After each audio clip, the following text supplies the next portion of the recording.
Alhamdulillahi Rabbil Alamin. Wa ashhadu an la ilaha illallah wahdahu la syarika lah syahadatan tadammuha zahiratan yaumiddin. Wa ashhadu anna sayyidana Muhammadan abduhu wa rasuluhu akramul anbiya wa sayyidul mursalin. Allahumma shalli wa sallim wa barik wa barik wa ajil wa azim ala sayyidina wa habibina wa syafi'ina wa qurrati a'yunina wa maulana Muhammadin wa ala alihi wa sahbihi ajma'in. Wa la hawla wa la quwwata illa billahil aliyyil azim. Amma ba'd. Subhanaka la ilma lana illa ma 'allamtana innaka antal alimul hakim. Rabbi shrah li sadri wa yassir li amri wa hlul 'uqdatam min lisani yafqahu qawli wa hdini qalbi wa sayyidi lisani. Allahumma arina al-haqqa haqqan warzuqna ittiba'ahu wa arina al-batila batilan warzuqna ijtinabah.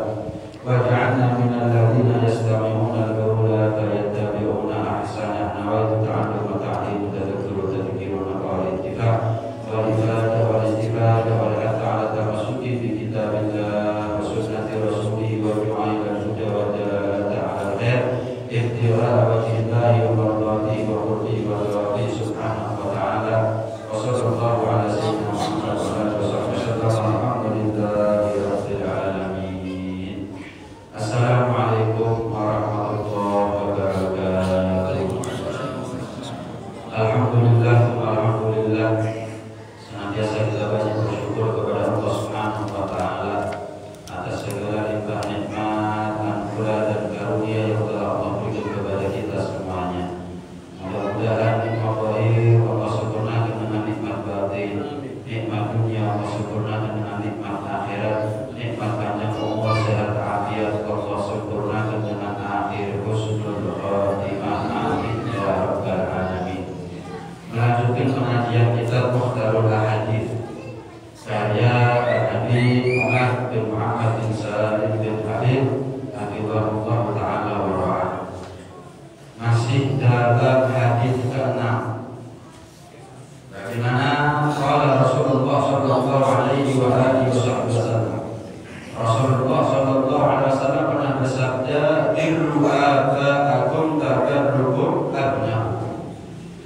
Berbaktilah kalian kepada orang tua, niscaya anak kalian, putra putri kalian akan bakti kepada kalian. Kita ini kalau berbuat baik akan memancing kebaikan yang lain, dunia maupun akhirat. Begitu juga kalau kita berbuat sesuatu yang jahat, perbuatan jahat tersebut akan memancing daripada kejahatan yang lain. Musibah tidak Allah timpakan kecuali karena sebab dosa. Maka la bala'u illa bidzam. Tidak ada ceritanya turun satu musibah kecuali karena diawali dengan dosa. Rahmat turun karena sebab perbuatan taat. Bala musibah ujian turun karena sebab perbuatan dosa. Karena diutuhnya bagaimana kita beragama disebut jadi balasan oleh Allah Subhanahu wa taala. Kalau kita beragama dengan baik, balasan dari Allah baik dunia akhirat. Kalau kita beragama dengan buruk, Islam tapi tidak ketok Islamnya, tidak ketoro Islamnya, maka dia akan mendapatkan balasan buruk dari Allah Subhanahu wa taala. Begitulah kalau kita bakti kepada orang tua. Kadang-kadang kita ini ingin mendidik anak kita menjadi anak yang bakti sama kita.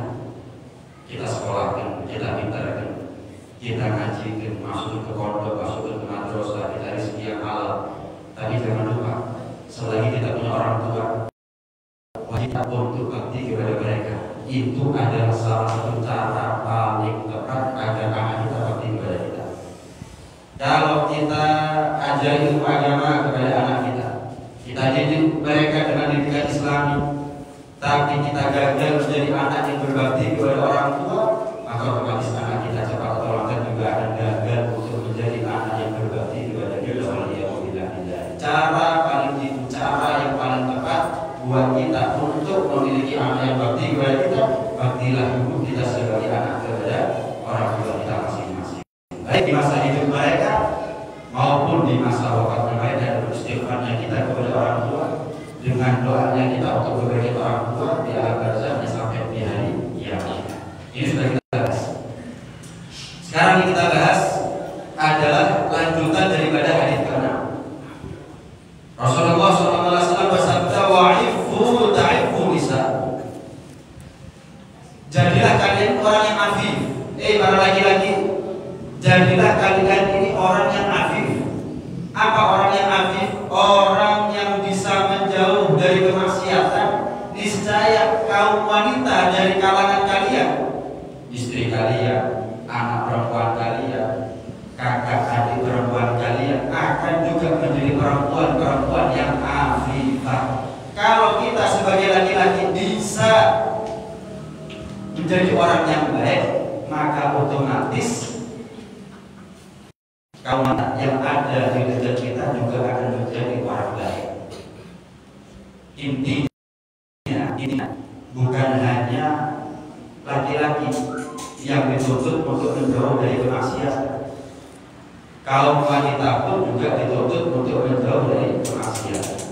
Bukan hanya kaum wanita yang dituntut untuk menjauh dari kemaksiatan, kaum laki-laki pun juga dituntut untuk menjauh dari kemaksiatan. Cuma kalau laki-lakinya bisa menjauh dari kemaksiatan, maka dia menjadi barometer akan keberhasilan kaum wanita yang ada di dekatnya, entah ibunya, istrinya, anak perempuannya, saudarinya, untuk bisa menjauh daripada kemaksiatan. Kita ini harus jadi pribadi yang afif.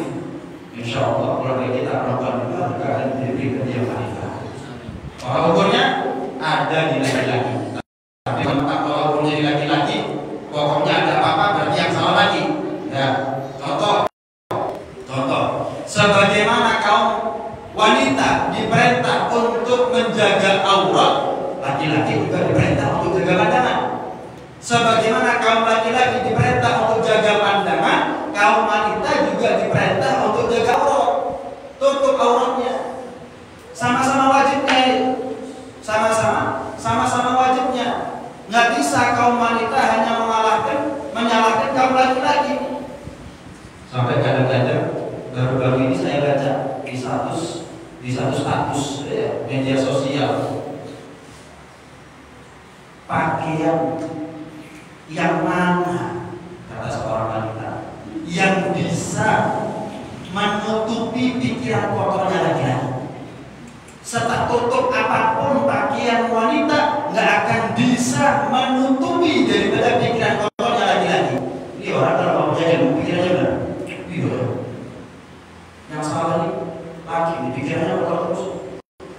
Mulai ujung rambut sampai ujung kaki kalau perlu tutupan wanita. Tapi kalau pikiran kotor percuma. Seolah-olah benar ya. Yang laki jaga pandangan, yang perempuan jaga aurat. Titik. Perempuan punya kewajiban, laki-laki punya kewajiban. Jangan misal laki-laki nggak bisa dia lepas dari belenggu pikiran kotornya, kemudian menjadi hujah, menjadi dalil bahwa perempuan walaupun pakai pakaian serta tutup apapun nggak perlu. Kenapa? Siapa yang bisa menutupi, menghalangi daripada pikiran kotornya laki-laki? Jawabannya gampang. Nah kalau tertutup nggak bisa menutupi pikiran kotornya laki-laki, apalagi kalau terbuka. Sepeda motor udah dikunci, siapa yang bisa menghalangi maling? Terus mau dicadol kontaknya, digembok, dibakar pakai CCTV, kecolongan kok. Ayo, nih orang komentar tapi nggak pakai halus setannya. Tapi kalau kita bisa, laki-laki pikiran kotor salah, perempuan nggak jaga aurat salah, itu masing-masing punya kewajiban, masing-masing punya kewajiban. Nggak bisa yang laki-laki nyalakan perempuan, salah lagi dia ngomong, nggak bisa. Kita nggak ditanya dosanya orang, kita ditanya dosanya kita. Kita nggak dihisap dosanya orang, kita dihisap dosanya kita. Kita juga jaga pandangan seharusnya. Coba kalau kita ini lebih memprioritaskan wanita yang punya akhlak daripada wanita yang cantik, wanita yang maaf bodinya bahenol, perempuan ini akan malu dengan sendiri kalau dia lakukan auratnya. Kita kan enggak, yang kita cari emang yang cantik, yang montok, yang bahenol, akhirnya perempuan. Wah, berlomba-lomba dalam usaha juga peduli sama ahli. Begitu juga sebaliknya. Kalau seandainya perempuan yang kaya bermasalah ada akhlaknya, laki-laki bisa jaga pandangan, saling saling memberikan akibat satu sama lain. Sebab yang laki jaga pandangan, perempuan nggak berlomba-lomba buka-bukaan. Jelas ya? Sebab yang laki jaga pandangan, perempuan nggak buka-bukaan. Kenapa? Cuma buka-bukaan. Yang laki jaga pandangan semuanya, melihat akhir isi diri si itu untuk begitu juga sebaliknya. Seandainya perempuan ini nggak bingung buka-buka, tutup semuanya, otomatis laki bisa jaga pandangan, lebih mudah. Nggak bisa diterima. Ucapan siapapun yang mengatakan tertutup apapun pakaian wanita tidak bisa menghalangi daripada pikiran kotornya aja, tidak bisa. Kenapa? Karena kalau tertutup saja tidak bisa menghalangi pikiran kotornya laki-laki, apalagi terbuka. Barang, sepeda motor, mobil, dijaga, ada satpamnya, bandit, macam-macam dah. Terus nggak pakai satpam, terus dibongkar pagarnya, terus cek positifnya gitu. Sekalian aja orangnya sama ngomong, silang bisa habis. Nah begini itu cara berpikir seorang. Ini kan berbeda. Harus perempuan wajib jaga aurat. Ini yang pertama. Yang kedua adalah jaga pandangan. Perempuan jaga aurat. Apa sih aurat itu? Penting. Aurat itu secara lughatan naksur. Apa naksur? Kekurangan alias aib. Malu dong seorang perempuan kalau dia membuka auratnya. Kenapa? Dia menampakkan kekurangannya dia sendiri. Dia menampakkan aibnya dia sendiri. Tapi memang kalau perempuan nggak punya iman, nggak punya malu. Contohnya siapa? Kufar. Kadang-kadang ada festival telanjang malahan. Kenapa? Nggak ada perempuan campur jadi satu di tepi pantai, di tanggal tertentu, di bulan tertentu. Kenapa? Kufar, nggak punya iman, nggak punya malu. Antara iman dengan hayat rasa malu gandeng. Barang siapa yang nggak punya malu, nggak punya iman, barang siapa yang nggak punya iman, nggak punya malu, nggak bisa dipisah. Ngaku iman tapi nggak punya malu, nggak bisa iman. Ngakunya punya malu tapi dia nggak iman sama Allah, nggak bisa. Perempuan wajib jaga aurat.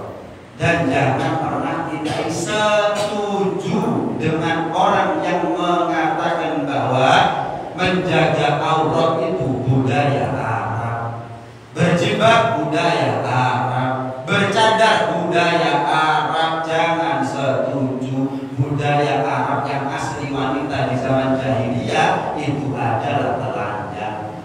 Di zaman jahiliyah wanita kalau pakai baju dianggap edan, dianggap aneh. Wanita di zaman jahiliyah ibarat pakaian, kapan mau dipakai, kapan mau dilepas, itu budaya Arab.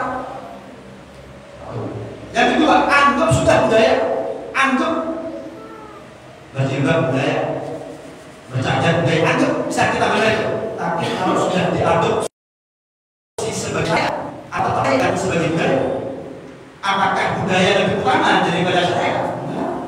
Sesuatu yang sudah dibakukan oleh Allah melalui Nabi Rasulullah itu berarti menjadi syariat. Kalau sudah syariat, nurut dapat surga, nggak nurut dapat neraka. Itu syariat mutlak absolut. Kalau budaya kadang-kadang di sini dianggap benar, di tempat lain dianggap salah, di sini dianggap salah, tempat lain dianggap benar, relatif. Itu budaya. Contoh, Papua pakai koteka.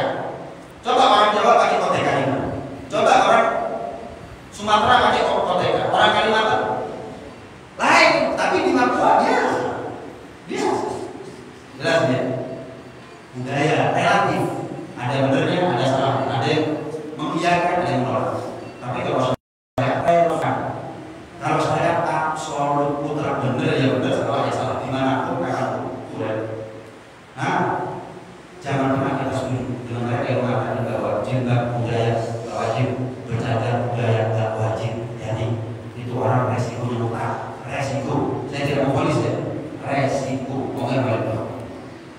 Kenapa? Dalilnya jelas dari Al-Quran.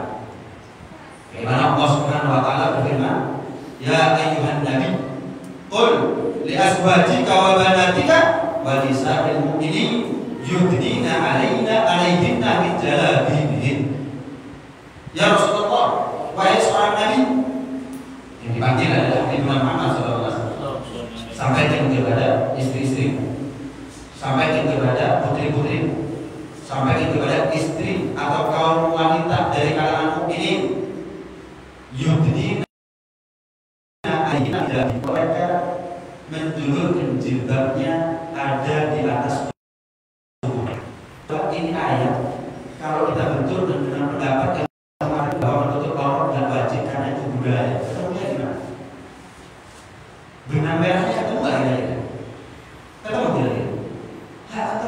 Allah bilang wajib, bahkan di perintah yang Allah turunkan kepada Rasulullah untuk dilanjutkan perintah tersebut kepada kaum wanita. Ada orang sekarang bukan Nabi bukan siapa kemudian mengatakan itu budaya. Ya. Ayat yang kedua, Allah Subhanahu wa taala berfirman dalam Al-Qur'an, wala yubdina zinatahunna illa ma dhahara minha. Dilarang kaum wanita itu menampakkan biasanya kecuali apa yang biasa tampak. Apa yang biasa tampak dari kaum wanita? Wajah dan kedua telapak. Wajah dan kedua telapak. Dibahas oleh ulama. Sekarang, apakah wajib wanita itu bercadar menutup wajahnya? Yang penting adalah menutup wajah. Orang dulu ada, tapi jilbabnya ditutup. Jelas ya? Apakah wajib? Indah khawfil fitnah. Ini pendapat yang pertama ya. Pendapat yang pertama, ketika dikhawatirkan terjadinya yang namanya fitnah, apa itu? Ya syahwat, kemudian kemaksiatan kepada kemaksiatan yang lain. Gara-gara buka aurat akhirnya ada ini, ada itu, ada ketertarikan, ada kecenderungan hati, ada kenalan, ada maka wajib hukumnya untuk menutup wajah. Ini pendapat yang pertama. Ini pendapat yang pertama. Wajib untuk menutup wajah dan kedua telapak tangan ketika dikhawatirkan terjadinya fitnah. Tapi kalau aman dari fitnah, kenapa? Maaf, misal sudah berumur, usia ini perempuan sudah lanjut, kalau dia wajahnya berdua telapak tangannya minim terjadinya fitnah itu minim, maka menurut pendapat yang pertama hukumnya adalah tidak wajib. Pendapat yang pertama hukumnya tetap wajib. Kalau dikhawatirkan terjadinya fitnah, sepakat ulama adalah wajib menutup wajah. Wajib menutup wajah. Kalau aman dari fitnah, tetap wajib. Nah, ini ada khilaf. Pendapat pertama tetap wajib. Tapi ada pendapat yang mengatakan tidak wajib jika aman dari fitnah. Coba dicek istrinya panjenengan, putrinya panjenengan, kira-kira keluar wajahnya terbuka, itu menimbulkan fitnah atau tidak? Kalau saya, suami saya sebagai suami mempersilahkan istri saya keluar rumah terbuka wajahnya, buat saya dan istri saya nggak menimbulkan fitnah, berarti bujur welek. Tapi kalau saya merasa istriku cantik, terbuka wajahnya, wah, ayo ini bujuri. Gimana? Betul. Wala yubdina zinatahunna illa ma dhahara minha. Penting disampaikan. Malbagi illa hidayah min Allah. Ada yang tersisa setelah hak batil kecuali hidayah dari Allah. Allahumma arinal haqqa haqqan warzuqna ittiba'ah wa arinal batila batilan warzuqna ijtinabah. Hafal kita doanya. Tapi kadang-kadang kita nggak mencari hidayah itu sendiri, cuma minta tapi nggak ada usaha. Nah, wajib. Walaupun sekalipun aman dari fitnah. Cuma ada pendapat kedua, pendapat lemah. Dikatakan waqila la yajibu bi bisyarti amnil fitnah wa adami syahwat. Selagi nggak ada syahwat, selagi aman dari fitnah, wa ma 'alal wajhi wal kaffaini syai'un minaz zina, dan selama di atas muka, pada wajah dan kedua telapak tangan nggak ada hias, nggak paes, nggak berhias, eyeshadow, gerak bibir, gerak pipi, ini itu, nah masih ada hilaf. Tapi kalau sudah keluar rumah berhias, mempercantik diri, saya ingin tahu dalilnya dan saya berharap tahu dalilnya. Kenapa? Alhamdulillah Tuhan. Dan dalil saya mengatakan perempuan keluar rumah buka wajahnya berhias halal. Belum dapat? Mau dalam mazhab Syafi'i atau dalam mazhab yang lain? Belum dapat. Jelasnya. Jadi walaupun usia lanjut bukan berarti nggak ada fitnah kemudian boleh berhias. Pakai minyak wangi, nggak boleh. Walaupun aman dari fitnah, tidak menimbulkan syahwat, tetap tidak boleh. Nggak boleh. Nah, apalagi kadang-kadang ke